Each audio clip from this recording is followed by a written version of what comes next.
తెలంగాణలో కాంగ్రెస్ సర్కార్ కొలువుదీరింది. ఎమ్మెల్యేలుగా గెలిచిన వారిలో కొందరికి మంత్రి పదవులు దక్కాయి, మరికొందరికి కూడా రానున్నాయి. ఇక నామినేటెడ్ పోస్టుల కోసం ప్రయత్నాలు మొదలయ్యాయి.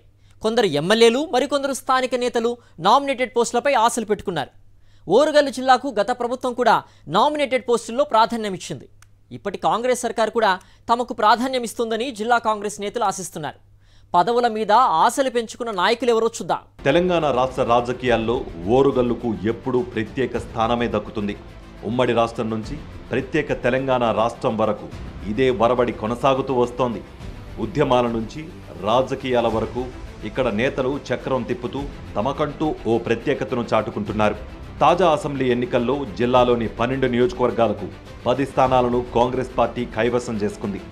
రేవంత్ రెడ్డి మంత్రివర్గంలో 2 మహిళా మంత్రులుంటే ఆ ఇద్దరిని అందించిన ఘనత ఉమ్మడి వరంగల్ జిల్లాకే దక్కుతుంది. ఇదే విధంగా వివిధ సంస్థల చైర్మన్ పోస్టులు కూడా తమకు దక్కుతాయని ఓరుగల్లుకు చెందిన కాంగ్రెస్ లీడర్లు ఆశపడుతున్నారు. కాంగ్రెస్ పార్టీలో ఈ ఎన్నికల్లో టికెట్ దక్కని వాళ్లు, పోటీ చేసిన అభ్యర్థుల గెలుపులో కీలకంగా వ్యవహరించిన వాళ్లు, ఎన్నో ఏళ్లుగా పార్టీకి సేవలందిస్తున్న లీడర్లు ఇప్పుడు తమ పార్టీ అధికారంలోకి రావడంతో పదవుల కోసం ఆరాటపడుతున్నారు. బీఆర్ఎస్ సర్కార్లో కూడా ఎక్కువ మంది వరంగల్ జిల్లా నేతలకు వివిధ కార్పొరేషన్ చైర్మన్ పదవులు దక్కాయి. జిల్లా నుంచి మొత్తం 8 మంది నేతలకు రాష్ట్ర స్థాయి కార్పొరేషన్ల చైర్మన్ల పదవులు కేసీఆర్ కట్టబెట్టారు. వీరిలో ఎమ్మెల్యేలు, సీనియర్ పార్టీ నేతలు కూడా ఉన్నారు. కాంగ్రెస్ పార్టీ అధికారంలోకి వచ్చాక వీరందరి పదవులను రాష్ట్ర ప్రభుత్వం రద్దు చేసింది.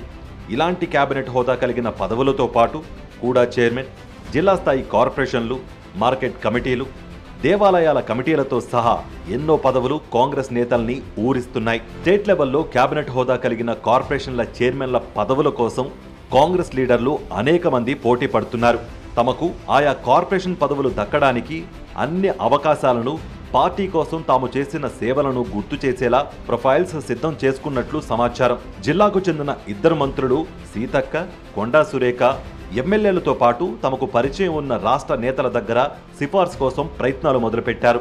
మాజీ మేయర్ ఎర్రబల్లి స్వర్ణ, గ్రంథాలయ సంస్థ చైర్మన్గా ఉండి కాంగ్రెస్లో చేరిన అజీజ్ ఖాన్, మాజీ మేయర్ గుండ ప్రకాష్, టికెట్ దక్కని ఇనగాల వెంకట్రామిరెడ్డి, నమ్మిండ్ల శ్రీనివాస్, నెహ్రూ నాయక్, బెల్లయ్య నాయక్, ములుగు డీసీసీ అధ్యక్షుడు అశోక్, ఇలా పదవులు ఆశిస్తున్న వారి జాబితా చెబుతూ పోతే చాంతాడంత అవుతుంది.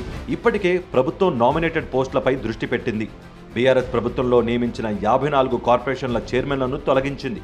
దీంతో ఆశావాహులు తమ ప్రయత్నాలను మరింత ముమ్మరం చేశారు. గతంలో మాదిరిగా రేవంత్ రెడ్డి సర్కార్లో కూడా వరంగల్ జిల్లాకు నామినేటెడ్ పోస్టుల్లో పెద్దపీట వేస్తారా? వరంగల్ జిల్లా నేతల్లో ఎంతమందికి పోస్టులు దక్కుతాయో తెలియాలంటే మరికొంత కాలం వేచి ఉండాల్సిందే.